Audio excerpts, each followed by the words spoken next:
Kalau hanya dapat gaji, Pak, hanya Bapak kejar gaji, Bapak kejar pangkat jabatan, di akhirat nanti semua itu akan jadi sia-sia, tidak menjadi amal.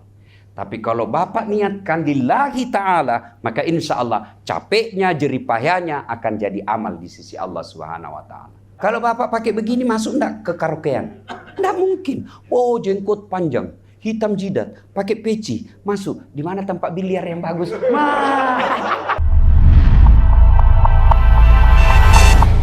Itu yang harus diperbaiki. Luruskan niat. Ini dulu.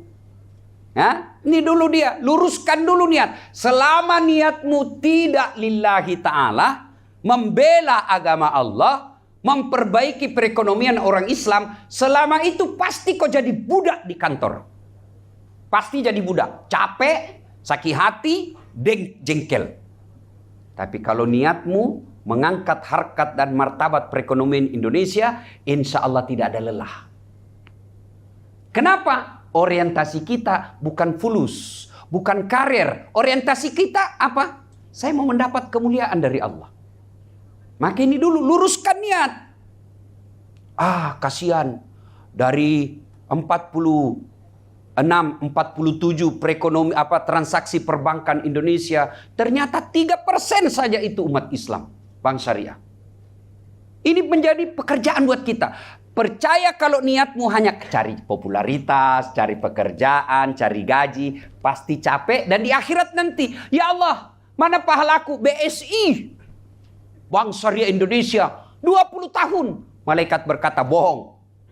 Dia masuk BSI supaya lebih murah, lebih gampang kerjanya. Karena kalau di konvensional banyak kerjanya. Dan banyak yang begitu. Oh, lebih ringan di Bank Syariah, Ustaz. Maka otak-otak seperti ini pasti capek dan lelah. Saya kasih teori, kisah paling gampang. Ada orang ulama memiliki 2 orang santri. Diajarilah santrinya. Semua ilmu ulama ditransfer. Selesai itu, ulama ini berkata, nak, ilmuku sudah kau ambil semua. Sudah kau dapat semua. Hiduplah kau dengan ilmu yang sudah kuberikan kepadamu. Turunlah dari pondok 2 orang ini. Satu jadi pedagang, satu jadi tukang kebun. Yang tukang kebun, Pak, dia tanam ubi. Panen. Bagus panennya. Dia ingat gurunya. Saya bisa panen seperti ini karena jasa dari ilmu guru saya. Maka dia ambil hasil panen yang paling baik. Dia masukin karung. Dia pikul masuk ke ustadznya. Assalamualaikum guru. Waalaikumsalam. Gimana kabarmu, nak? Alhamdulillah, saya setelah keluar dari pondok saya jadi petani. Ini ada saya bawakan hasil tanaman saya. Kata gurunya, baik sekali kau nak, bawa masuk ke ibumu. Bawa ke ibunya itu ubi. Cerita-cerita kata muridnya, guru saya mau pamit dulu, ada pekerjaan penting. Tunggu dulu nak, kau duduk dulu. Masuklah ini guru, cerita ke istrinya. Bu, itu ada murid kita dibawakan ke ubi, apa dikasih? Dia bilang tidak ada. Kasihan dia kalau pulang kosong. Tidak ada. Cuma ada Pak Komut kemarin itu datang bawa kambing. Ya sudahlah, kasih aja itu kambing. Daripada dia kosong kasihan pulang. Saya juga kolesterol. Akhirnya pulang bawa. Tadi pergi bawa apa, Bu? Bawa apa? Pulang bawa kambing. Di jalan ketemu temannya, Pak. Dari mana kau teman? Saya dari pondok. Ketemu guru. Loh, kok ada kambing? Itulah guru kita, Masya Allah. Saya cuma bawakan ubi, dia kasih saya kambing. Apa? Ubi kau bawa? Iya, dikasih saya kambing. Jalan kalkulatornya ini, Pak. Namanya pedagang, Pak. Mikirnya untung rugi. Ini aja cuma ubi dia bawa, dikasih kambing. Dia pulang, dia isi mobil open cup-nya sembako. Gula, beras, minyak. Naik ke gurunya. Assalamualaikum guru. Waalaikumsalam. Ini, bagaimana? Saya jadi pedagang guru. Ini ada saya bawakan ini. Ada saya bawa sembako. Alhamdulillah. Pas mau pulang dia, tunggu dulu. Kau duduk dulu. Ibu, itu datang dibawakan kau sembako. Enggak ada. Kok masa enggak ada kecuali itu ubinya temannya. Ya kata gurunya, sudahlah. Kasih aja itu ubi. Pergi tadi bawa apa? Pulang bawa ubinya lagi temannya. Begitu juga di Bank Syariah ini. Sama jam kerja kita. Sama pangkat golongan kita. Sama nama kantor kita. Tapi demi Allah, di depan Allah, tidak sedikit yang pulang ketemu Allah membawa kambing, tapi tidak sedikit juga yang pulang bawa ubi. Luruskan niat. Kalau Bapak bekerja hanya karena mau dilihat Pak Komisaris, mau dapat penghargaan dari Pak Dirut, capek bos. Capek. Disuruh kerja 10, 9 yang betul. 1 yang salah ini yang 1 dipersoalkan. Goblok memang kamu. Apa enggak capek Pak? 9 benar, yang 1 dipersoalkan. Tapi kalau Bapak bekerja lillahi ta'ala, tidak ada kata capek dalam kamus hidup kita. Itulah yang disebut pejuang. Kalau hanya jadi pegawai, datang ceklok 7.30. Makan siang, pergi lagi makan. Jam 17.30 ceklok lagi, pulang lagi, kena macet. Jam 10 baru sampai di rumah. Kalau hanya dapat gaji Pak, hanya Bapak kejar gaji, Bapak kejar pangkat jabatan, di akhirat nanti semua itu akan jadi sia-sia, tidak menjadi amal. Tapi kalau Bapak niatkan lillahi ta'ala, maka insya Allah capeknya, jeripayanya akan jadi amal di sisi Allah Subhanahu wa ta'ala. Gimana caranya Ustaz? Ada prakteknya, ada tata caranya, ada SOP-nya. Gimana caranya? 1, usahakan keluar rumah sudah ada wudhu. Itu Nabi tidak pernah dalam kehidupan beliau tidak ada wudhunya. Keluar rumah pasti sudah ada wudhu. Ini dulu. Yang kedua, jangan pernah keluar rumah kecuali kita menunjukkan berpakaian Islami. Karena kita ini bangsa syariah. Syariah itu sudah identik dengan Islam. Maka berpakaianlah yang menunjukkan, baru orang lihat aktivis bangsa syariah. Yang ketiga, coba sebelum ini pakaian. Ini penting Pak. Saya, salah satu brand saya, kemana-mana seperti ini. Mau naik pesawat, mau apa. Coba biasa saya masuk bank, dia bisi itu tukang gosip. Tellernya, dia kira masjid. Karena dilihat saya pakai sarung. Tukang gosip. Nah, coba kalau Bapak pakaian ini. Kalau tidak bisa tiap hari, sekali sepekan hari Jumat. Mudah-mudahan mulai terbiasa. Bapak kalau pakai peci seperti ini, kira-kira Bapak nyasar tidak di panti pijat? Hah? Kalau Bapak pakai begini, masuk tidak ke karaokean? Tidak mungkin. Oh, jenggot panjang, hitam jidat, pakai peci, masuk. Di mana tempat biliar yang bagus? Itu berarti dari kostum sampean bisa menghindari dari dosa. Coba kalau saya gini Pak, waduh, yang namanya godaan mata tereliminir sedikit. Tidak mungkin bebas 100%, tidak mungkin Pak, tidak mungkin. Tapi paling tidak dengan pakaian seperti ini saya menahan Pak. Lihat juga tapi sebentar, sekejap. Terpelihat, masa ada ustadz pakai gini melotot. Wah, jadi dari pakaian itu sesungguhnya bisa melindungi kita dari pola maksiat.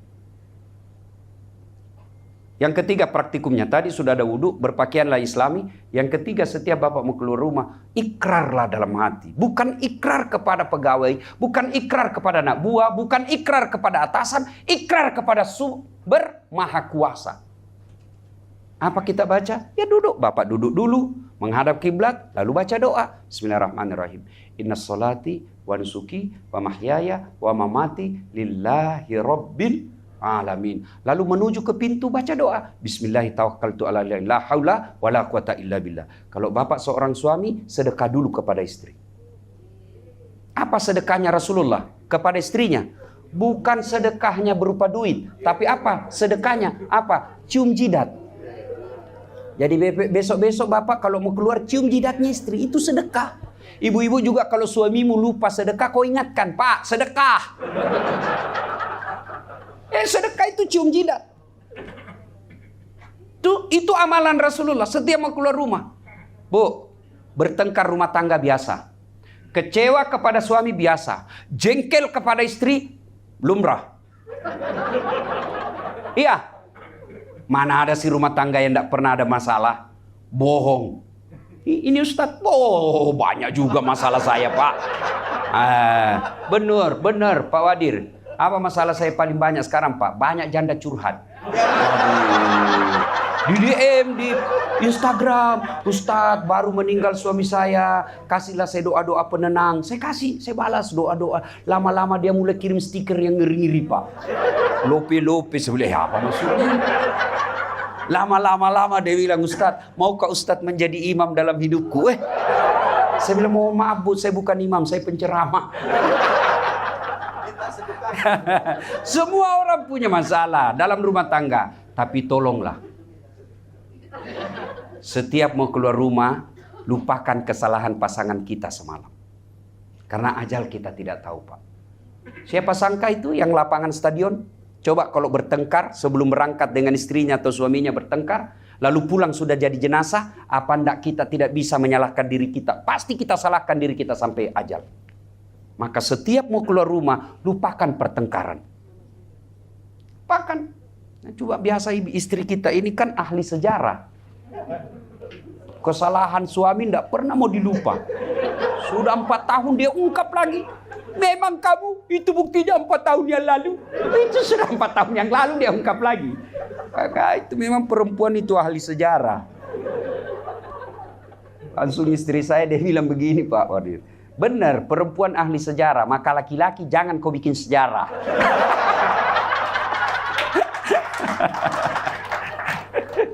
Ya, 2, Ibu Bapak luruskan niat. Bapak Ibu, tuan-tuan adalah aktivis Bank Syariah Indonesia. Tentu karakter dan gaya hidup harus beda. Kalau gaya hidup kita, karakter, tutur kata kita sama aja, beda casing saja itu, Pak. Tidak ada plusnya di hadapan Allah. Kalau kita betul-betul pejuang syariah, maka insya Allah akan membawa perubahan dalam hidup kita. Dunia dapat, akhirat juga dapat. Ketiga, poin kita sinergi. Sinergi itu kerja yang baik, persaudaraan, kerja yang saling menopang. Itu sinergitas. Tidak usah cerita dulu yang lain-lain. Coba lihat, Rasulullah mau lihat yang namanya mengutamakan ukhuwah, persaudaraan. Karena tidak mungkin ada sinergi kalau tidak ada persaudaraan. Tidak mungkin. Ya, coba lihat. Sinergi ini tidak mungkin ada tanpa persaudaraan. Tidak mungkin ada tanpa ukhuwah, persatuan. Nah, untuk sinergi ini dulu deh yang Bapak lepas di Bank Syariah Indonesia. Merasa saya dari Mandiri. Saya dari BRI. Saya dari BNI. Saya lebih besar. Ini yang banyak penyakitnya di Bank Syariah Indonesia. Selama masih ada sekak-sekak seperti ini, tidak mungkin kita bisa bersinergi dengan baik, Pak. Dan kalian yang di Bank Syariah Indonesia takabur kalau tidak menunjukkan kerja yang baik. Tidak perlu lagi Bapak cari kantor, cari ini. Sudah sampai langsung, Pak. Nah ini dulu yang diperangi bareng-bareng. Jangan ada merasa, oh itu dari Bank Mandiri. Oh itu dari BRI. Oh itu dari BNI. Maka selama ada seperti itu, maka tidak mungkin kita bisa bersinergi dengan baik. Persaudaraan. Dan biasanya yang merusak persaudaraan kita di kantor, satu, sombong. Apa yang mau sombongkan Bapak dengan kantor ini? Apa yang Bapak mau sombongkan? Padahal semua itu sementara. Komisaris, sementara. Direktur, sementara. Kaya, sementara. Penderitaan, sementara. Semua hanya sementara. Mutasi, sementara. Yang abadi, apa yang kita lakukan? Nah, Ibu Bapak, saudara-saudara sekalian, mari meneladani Nabi. Hilangkan kesombongan. Tidak mungkin kantor ini baik kalau di dalamnya banyak manusia sombong. Mentang-mentang kita direktur utama. Oh, jangan sombong, Pak. Apa? Ada batasnya. Apa batasnya? Baiklah kalau Menteri BUMN masih senang sama kita. Oke. Tapi ada batasnya apa? Pensiun. Ada yang bisa lawan pensiun? Tidak ada, Pak. Apalagi merasa cerdas. Aduh, jangan sombong karena ilmu. Maka kalau ada penceramah merasa sombong, ciri-cirinya hanya mau menang sendiri. Semua orang salah, seolah-olah dia hanya panitia hari kiamat. Dia pemilik hak paten masuk surga neraka. Oh, ada juga begitu, Pak. Saya jadi ustadz seperti ini. Jangan sombong. Saya bisa seperti ini, Pak, bukan karena hebat, karena ada penontonku. Saya ceramah di sini, Pak, 2 jam menggebu-gebu, nggak ada yang nonton. Lewat Pak Wadir, sudah lama gila itu Ustaz. Iya toh, apa yang kita mau sombongkan? Maka orang makin tinggi jabatannya, makin populer, makin cerdas, makin cakep, tapi tawadu. Itulah sifat Rasulullah Muhammad sallallahu alaihi wasallam.